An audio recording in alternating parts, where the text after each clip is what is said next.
You wouldn't build a house without a foundation, so why try to build a business without one?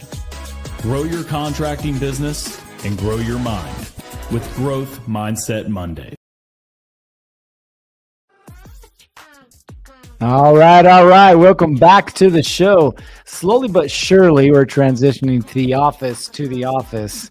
I finally got my mic set up here, which I'm kind of excited about because the audio comes in a little clearer for each of you. Well, welcome to another beautiful Monday, now halfway through the last month of 2024. Isn't it crazy to think that just a few months ago, you were wondering what 2024 was going to look like, and here you are at the end of it? The only thing that I've learned in life is that you can't control taxes and you can't control time.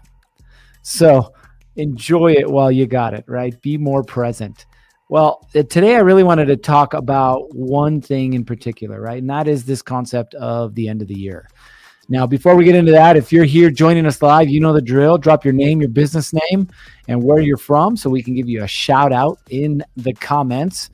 And by the way, we in full transparency have not done a really good job of advertising or marketing this training, but stand by for next year because it's going to come in hot and heavy.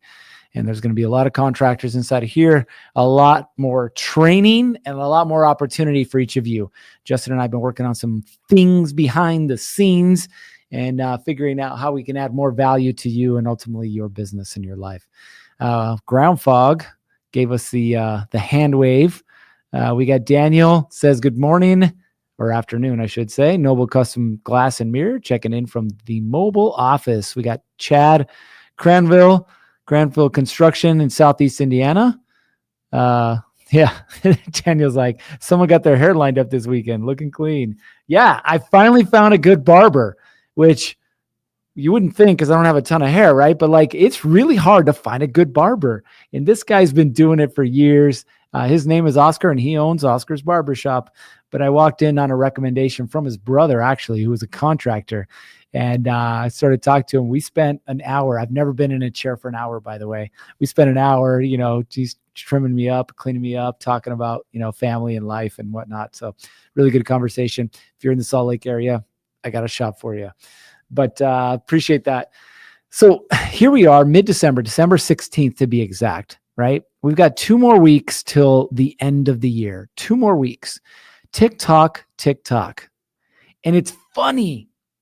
Maybe not funny, but from my perspective, it's funny sometimes to see people try and scramble the last bit of the year. Scramble, right? They scramble to try and get their books in order. They scramble to try and get their revenue where it needs to be. They scramble to try and do this and do that. And they scramble. Man, that life sucks. It does. The go wing it strategy. I used to be the king of it. Card carrying member, right? And I'm so tired of the wing it strategy. So tired. Because do you get things done? Sure. But more often than not, man, it drains you physically, emotionally, mentally, and doesn't ever really get you where it is that you want to go long term. How do we combat that then? Well, before we do, I'm going to go ahead and give these few more folks a little bit of a shout out. We got Michael, BMF Services, Charlevoix, Michigan, fence contractor. Welcome to the show. We got Dylan from Elevation Outdoor Services in Northern Kentucky. Funny, we were actually talking about Kentucky this morning with a cabinet designer that I have. She might have a federal job in Kentucky. She's like, I could find some people for for work in Kentucky, right? And I was like, I think so. Don't know. Never been there. Looks pretty though. We got Carlos with Concrete Solutions in Cleveland, Tennessee. Welcome to the show. And we've got Mohammed, I cannot pronounce your last name, Abu Rabi. I think I pronounced that right. Welcome to the show. Now, we talked about this wing it strategy, right? And in some way, shape, or form, there's a piece or part of your day or your week that you're going to wing it. Why? Because we all do. We all wing it, right? We got a late shower here. I got to give him a shout out. Chase from Chase Construction in Walla Walla, Washington. I have been there before. I think they got a lot of fruit, if I remember right. Pretty good spot there. So the just wing it strategy. Okay. Now, what is the just wing it strategy? The just wing it strategy is you wake up and you immediately look at text messages, phone calls, you look at emails, right? And your day is dictated not by what you want to accomplish, but by the biggest fire that you need to put out, which sometimes has to do with a client, or sometimes has to do with an invoice, or sometimes has to do with an employee, or sometimes has to do with sales or marketing, right? It's random. And it's impossible to grow a business when you are constantly dealing with the wing it strategy, right? What's the fire that's going to roll in? And you're just staring at the door going, okay, well, here we go. And there it is. All right, Johnny didn't show up today. Okay, so Johnny didn't show up today, so now I got to make a phone call and get somebody in, and I got to reschedule that job, and then and it just starts, right? And the end of the day, you're like, whew, man, that was such a busy day. Except it wasn't productive anyway. How do we overcome that? Okay. Now I'm going to give you some strategies that you can use. Here's the kicker about these strategies. We're running 2 workshops between now and beginning of January. The first one is the 30th and 31st, and it's meant for contractors doing $50K a month or below. It's here in the office, and it's these strategies that we're going through. Okay. The second one, Justin's coming. He's going to be one of our guest speakers. It's going to be in Park City. That's for our bougie clients, our higher end clients. But we're spending 2 days together, and we're doing this at a much deeper level. But the concepts and the principles are the same. So whether you're just starting out, you're doing 20 grand a month, you're doing 150 grand a month, you're doing $1 million a month, all the principles are the same. So we're going to go through those principles. Okay. Now we're at the end of the year, and the unfortunate part with the end of the year is most people spend their time thinking about the next year instead of focusing first on what happened the previous year, right? We all know the definition of insanity, doing the same thing over and over again, expecting different results. I'll pause for dramatic effect because you're like, damn it, he's right. So if we don't want to be stuck in the cycle of insanity, doing the same thing over and over again, another year passes, revenue's the same, employees are the same, jobs are the same, nothing's changed, then we have to look at what happened.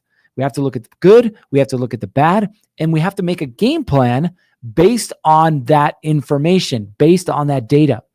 Now, if you would have known me in high school, if you would have known me in college, if you would have known me when I worked as a police officer, you would have been like, this is not the same man talking. And you'd be right. I'm not the same man. Remember, I used to be the card-carrying member of the Just Wing It Society.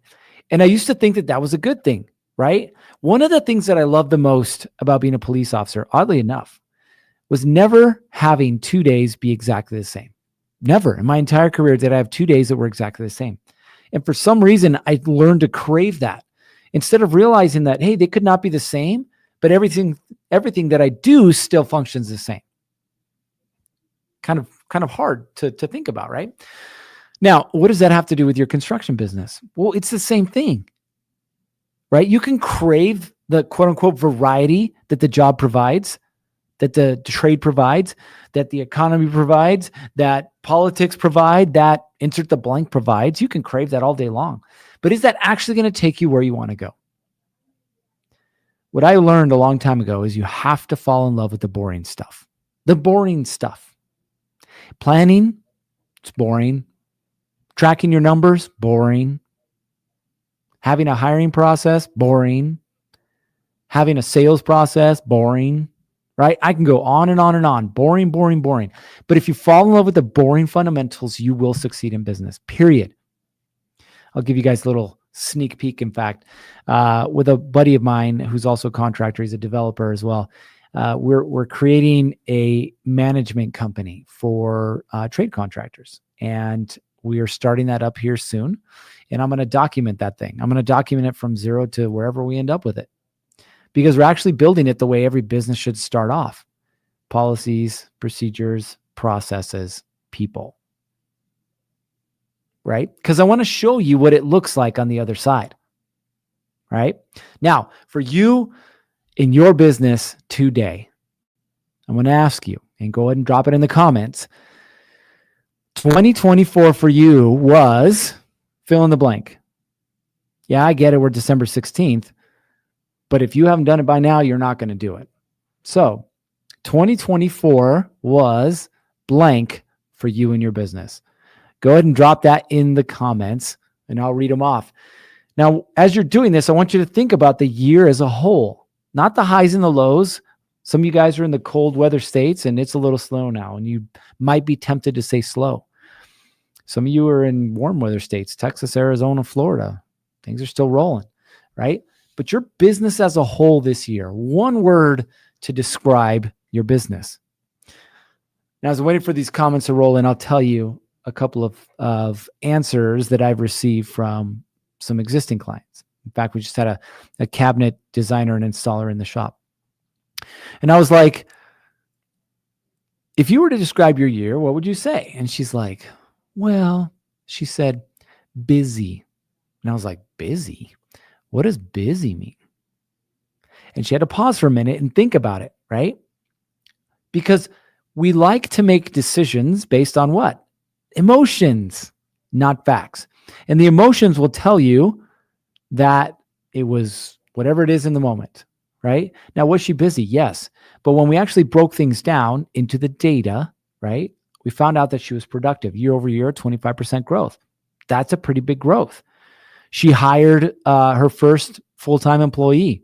Awesome. She's looking at hiring a second designer.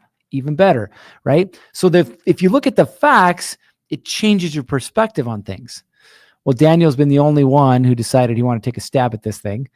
So we'll go with him. Daniel says, business, another effing year of the same crap, right? Crazy when you think about it. Then he says, personally, massive growth and learning. It's beautiful, man. And you're right. Now, the question is, though, what are you doing with that learning? Because we all got an education, at least until high school, most of us anyway. I got a college degree. It's sitting in a box somewhere in my basement. But it's not the piece of paper. Justin's laughing at me right now. It's not the piece of paper that matters, right? It's what you do with that education. I will tell you this about Justin. We got on the phone on Friday, and he blew my damn mind talking about AI and technology inside of the construction space, which we will bring you some of that information. But he's a pretty smart dude. Michael Babbitt says busy. All right, busy. That's good. But is busy the same thing as productive? Maybe, but probably not. So what is it we should be focusing on? Okay, end of year. I'm going to give you 5 things that you need to focus on. Number 1, you need to review and refine your processes. Now, I'm going to put that little asterisk there that says some of you don't have any processes. So this doesn't apply. So for 25, you probably need to start to create processes. But if you have some processes, you may have a marketing process, a sales process, operations. You might have something. If you do have processes, now is the time to review your processes. Did they work? Did they not work? What do I need to change, to adapt, to modify, so that in 2025, it actually becomes a strength instead of a weakness? We've got Elevation Outdoor Services, learning, needing structure to grow. 100%, man. You're right. You can grow willy-nilly, but that's not predictable, or you can grow with predictability. Man, I just made that up. That actually worked pretty good. Justin, make sure we put that on a meme somewhere. All right. So again, review your existing processes. If you don't have any, then you don't have any. If you do, review them. Now, what kind of processes should you have? I know we're talking about review, but what kind of processes should you have? Number one is a marketing process. Now, this doesn't mean you have everything lined up, but by marketing process, I mean identified who you want to work with, identified how you're going to market to them, identified where you're going to market to them. For most of you, that's going to be shaking hands, kissing babies. Some of you guys are going to do flyers. Some of you guys are going to do door knocking. Some of you guys are going to do Facebook ads. But whatever it is, that's a marketing process. Okay. The next one you need is a sales process, right? What do you do to qualify a prospective client? What do you do to close a prospective client? What do you do to follow up with a prospective client, right? Very basic sales process. The next thing, the good old operations. You sold the thing. How do you do the thing? For some of you, again, it's outdoor work. For some of you, it's remodel work. For some of you, it's fencing. But there's a very particular way that you like to do things. Document it. Document it so that it gets done the same every single time. Finance. Oh, everybody loves finance, and I'm going to talk about finance. But you got to be elite at tracking your financials. You got to be elite at understanding your financials. And if you're not, you're going to have issues. Okay. And then the last one is your team. Everything from hiring to training and accountability. Okay. You got to keep those things up to date. All right. What's the next thing? The next thing is your financial health. Okay. If you budgeted for the year, what did you budget? Did you actually come in where you said you were going to budget? What about money in the bank account? Right? Were you profitable this year? Did you actually put money away for taxes? Yes. You do have to pay taxes. We all do. We may not like it, but we do. Okay. The third thing, your team. Were you happy with your team? Were you unhappy with your team? Were you happy with some people and unhappy with others? Where did you end up when it came to your team? So you can complain all day long about Johnny not being the right guy, but if Johnny's still on the team, that ain't Johnny's fault. That's yours. So where you at with your team? Right? Review your team, strengths, weaknesses. Do I have the right people? Do I have them in the right seat, in the right spot? Have I taught them the right things? The next thing, sales and marketing. Ooh, sales and marketing. Everybody loves it, right? What did you do this year to generate business? Did it work? Did it not work? Some of you work on referrals only. Congratulations. If you're not at $1 million, that's because you're only doing referrals. Okay. What do I need to do to market my business? What did I do to market my business? Did it work? Did it not work? My deals that I closed this year, did I actually close enough deals? Or did I not? Did I miss deals because of my process? Things like that, right? Review your marketing and your sales. The fifth and final one is what's coming up, right? What am I doing to prepare for next year? So for example, with all my clients, we have 2 years left in the rest of the year. What am I telling them? I'm telling them, what do you need to do between December 16th and December 31st to catapult you into 2025, to prepare for 2025? For a lot of them, it's getting their numbers and their things up to date, right? This understanding of like, do I have my things where I need them to be? If I don't know my numbers, my budgets, if I don't know my numbers, my marketing dollars, if I don't know my numbers, my closing rate, how can I set realistic targets for 2025? You can't, right? So it's super important for you to prepare for next year by doing a review of this year. I know it's not super sexy. It's not very exciting, but I will tell you that by doing it, your year next year will be way better than this year ever was. You can't be afraid of the things that you need to do to grow. You can't. Everybody wants more leads, but nobody's willing to do the work to get more leads. If you want more leads, you need to do the work to get more leads, which starts with a marketing plan. That's right. Everything that we're talking about is everything that we've used. Let's see. I think I did the numbers the other day. I think we've helped contractors generate, in the last 7 years, I think north of $200 million. $200 million by falling in love with the fundamentals, the boring stuff, the simple stuff that if you do well, will ultimately help you create the business that you want.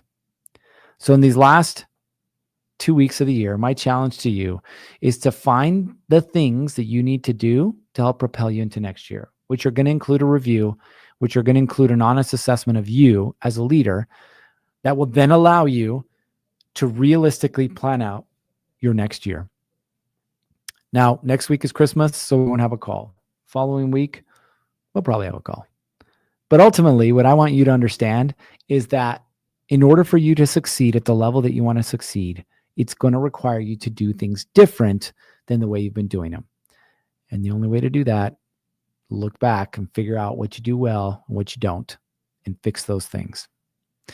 Now, if you are we'll call it 7-figure entrepreneur, or you're doing close to 7 figures, we are having a workshop. I'll put this here on the screen here. We are having a workshop in Salt Lake. Well, I should say Park City in the Snowy Mountains on the 6th and the 7th. You can send an email to hello@contractorplus.app, and we got a special discount for you.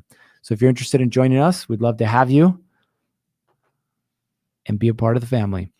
All right. Well, that's all we got for you guys. You know what time it is. It's time to get after it. 3, 2, 1. Off you go.